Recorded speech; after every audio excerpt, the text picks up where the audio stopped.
এদিকে লোক বেশি রয়ে গেছে, এদিকে কম রয়ে গেছে, এদিকে একজন এদিকে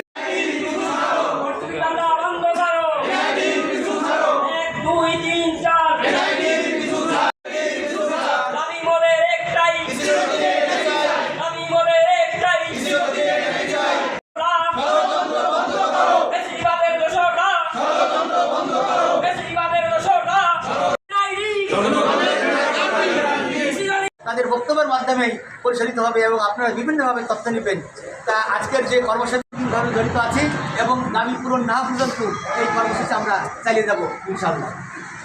কমিশনের কাছ থেকে সেবাটি পেয়ে তারা খুশি আছে কিনা, এখানে আপনারা যে দুইজন পাকের দিক আমার দিকে থাকে কথা বলেন, আমার দিকে ধন্যবাদ। আপনারা জানেন যে নির্বাচন কমিশন দীর্ঘদিন ধরেই এই কাজটির সাথে জড়িত রয়েছে। সেই 2007 সাল থেকে নির্বাচন কমিশন এবং এর সাথে সংশ্লিষ্ট যারা তারা নিরবচ্ছিন্নভাবে নির্লজ্জভাবে কাজ করে যাচ্ছে।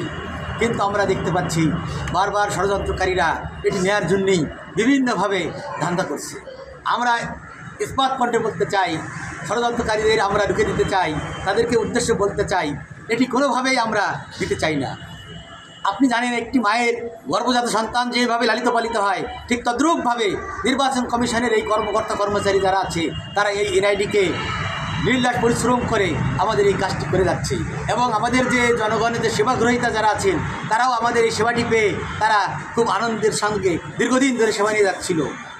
আমরা অতীব দুঃখের সাথে জানাচ্ছি যে বিভিন্ন সময় যে সরকারের যে ষড়যন্ত্র হচ্ছে এটি কোনোভাবেই গ্রহণযোগ্য না, কারণ এটির সাথে নির্বাচন কমিশন সংশ্লিষ্টভাবে জড়িত রয়েছে। আপনারা জানেন যে এনআইডির যে ডাটাবেজ এটি দিয়ে ভোটার লিস্ট প্রস্তুত হচ্ছে না, ভোটার লিস্টের তথ্য দিয়েই এনআইডিটা প্রস্তুত হচ্ছে।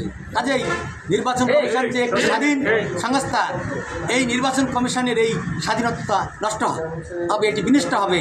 তা আমরা চাই না যে আগামী যে নির্বাচনটি আছে এটি রাষ্ট্রের কুচক্রী মহল কোনোভাবেই চাচ্ছে না যে এদেশে একটি নির্বাচন হোক। কাজেই আমরা বলতে চাই গণতান্ত্রিক ধারা অব্যাহত রাখতে হইলে অবশ্যই নির্বাচন কমিশনের হাতে এনআইডিটি থাকতে হবে, কারণ ভোটার লিস্ট যদি নির্বাচন কমিশন করতে না পারে সেটি এই জাতির কাছে কোনোভাবেই গ্রহণযোগ্য হবে না। আমরা চাই আপনাদের সকলের সহযোগিতায় যাতে আপনারা সঠিক কথাটি বলবেন, আপনারা সেবা